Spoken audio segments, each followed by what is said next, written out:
Hi, Tom from Hot Fish here. In this video, I'm going to teach you knots. I have three picked out that I'd like you to know. One, the most important, is the Palomar. Then I want you to learn the Arbor Knot, which is how you connect your line to your spool. And I want you to learn a simple figure 8 knot. That's tying when you're replacing line on your reel, how you can join the old line with the new line. Stay tuned.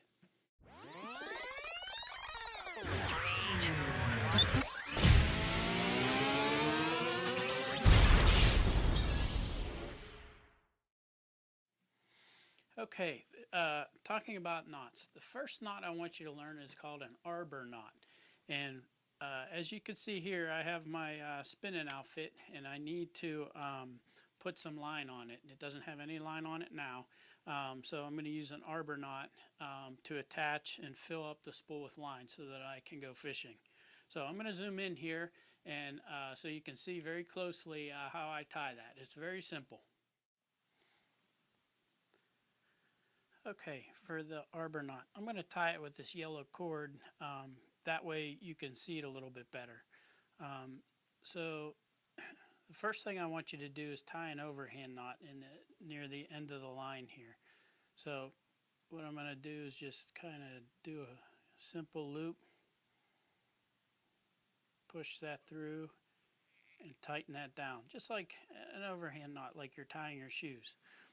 And then what I want to do is trim this end. Anytime you talk about knots, this is considered the tag end.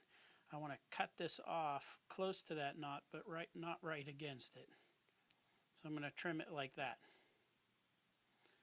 The next thing I want to do is, in this case, I have the main line in my left hand, and in my right hand I have the one, as you can see, with the small knot. I'm going to go over top of the main line and come up through the big loop that I just made, like that, okay? Then what I want to do is, you'll notice I made a smaller loop here. I want to take that, wrap around this guy, and come up through that loop also.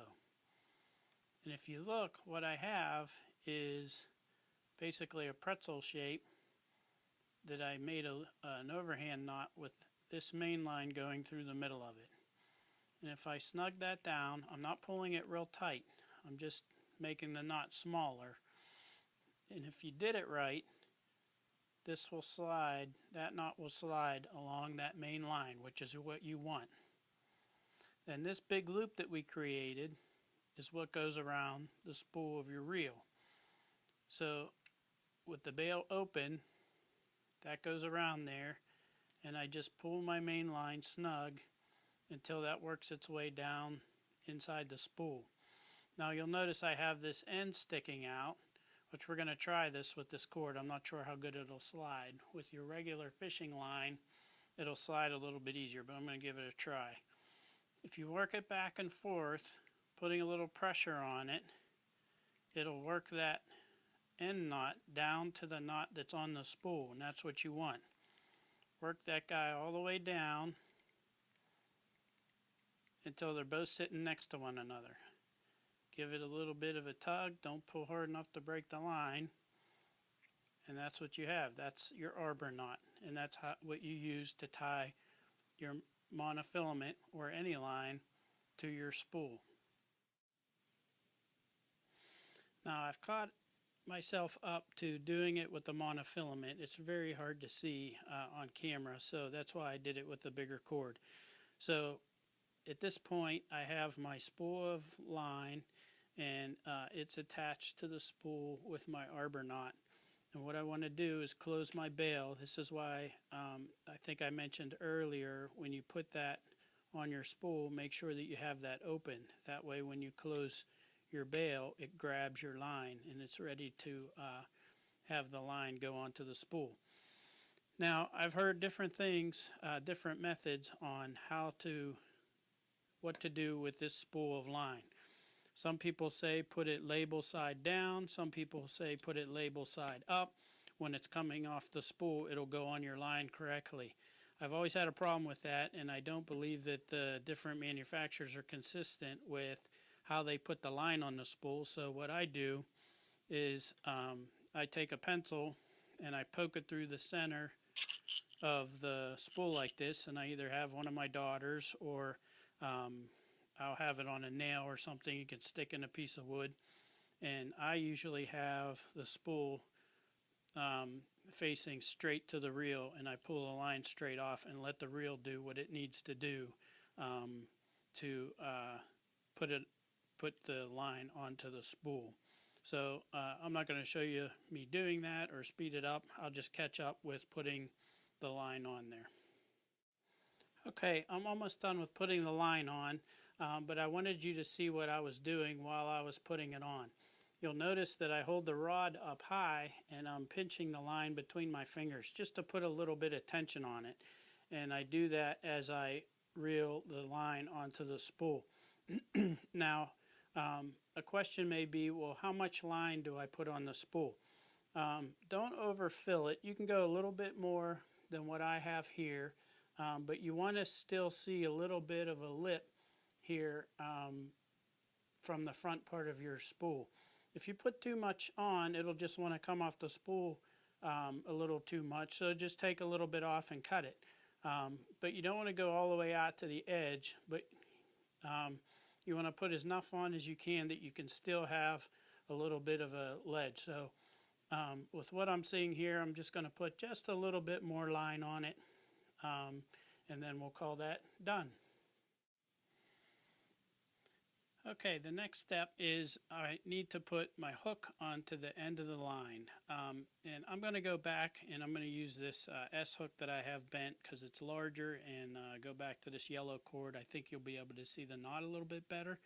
So I'm going to set these down for right now, and I'll show you how we're going to tie the next knot that I want you to know, and it's the Palomar knot. And it's the knot you're going to use for all your hooks, for all your lures, for anything that you tie on the end of that line. You'll use the Palomar.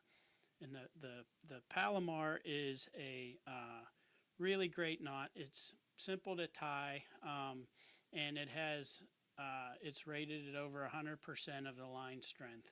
And what that means is the knot is actually stronger than the line itself.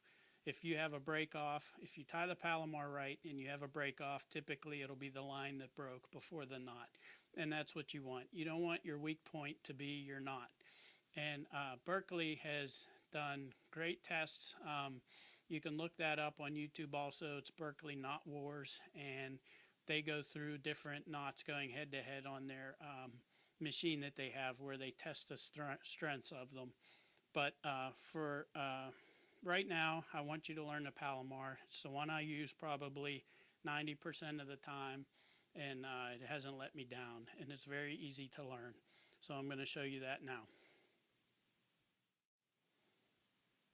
Okay, to tie the Palomar knot, you take the end of your line and you take your hook eye and you run it through the hook eye. You pull out several inches of line, and then what I want you to do is go back in the way you came out. So basically what you have is your line doubled over itself, and it's passing through this eye twice. Then what I want you to do is tie a simple overhand knot. So you're going to kind of twist it on itself like this and put the loop through. So basically you're tying a overhand knot with 2 strands of line. Pull it down a little bit, but not tight, and you want this is important, you want this loop to be as big enough that your hook or your lure can pass through it. And that's what I'm going to do now. I push this through it like this, and I pull everything onto the one side. I have my hook on this side, and I have my knot on this side. At this point, there's a critical step where you wet all this with saliva, is typically what guys do. They put it in their mouth and they make all of this stuff wet before you pull it down tight, because the lines can generate a lot of heat when they get tight as you snug on them, and it could mess up the strength of the line. So it's important to wet it in the water or put some saliva on it, and then you pull everything down tight.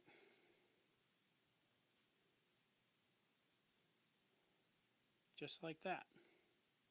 So this knot is really great because it goes through the eye twice, like you see here, and it's simple as an overhand. You'll have this tag in, you have all this extra, and all you need to do with the extra is trim that down, not against the knot, leave a little bit, tiny bit sticking out, and that's your Palomar knot.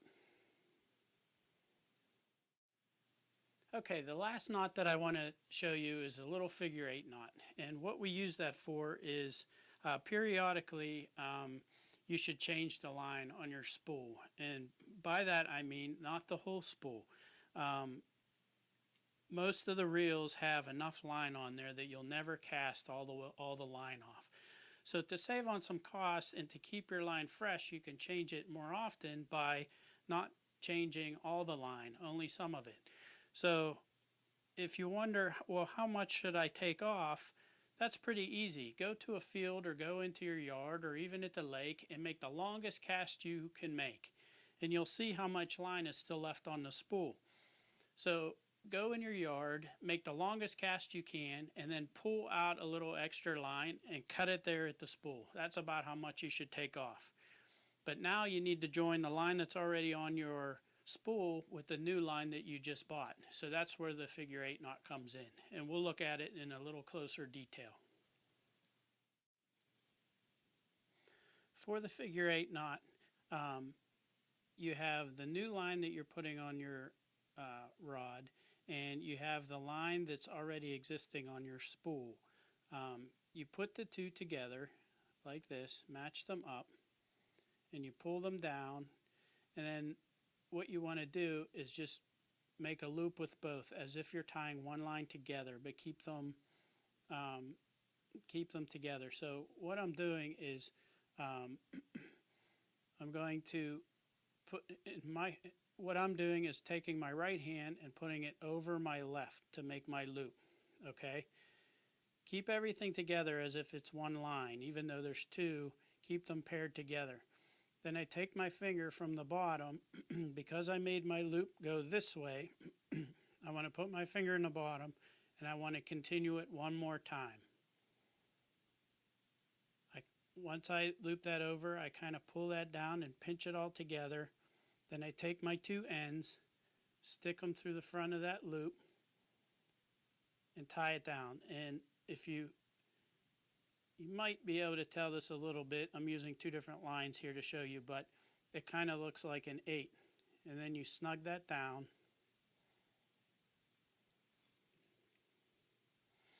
And then you trim your tag ends. Not right against the knot, just a hair above. I'm going to cut those short. And that's the knot I use to join the two lines together.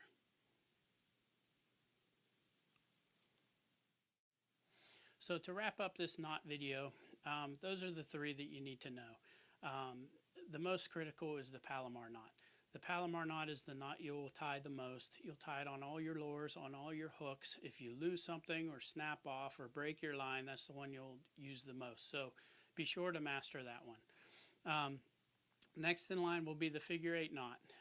When you replace your line, and you should periodically, if you notice that your line's starting to turn yellow, or starting to look a little bit dirty, that's a good indication you need to change your line. Old line breaks easier than what the poundage ratings are on them, so keep your line fresh and new, and that'll help you. Third in line is that Arbor Knot.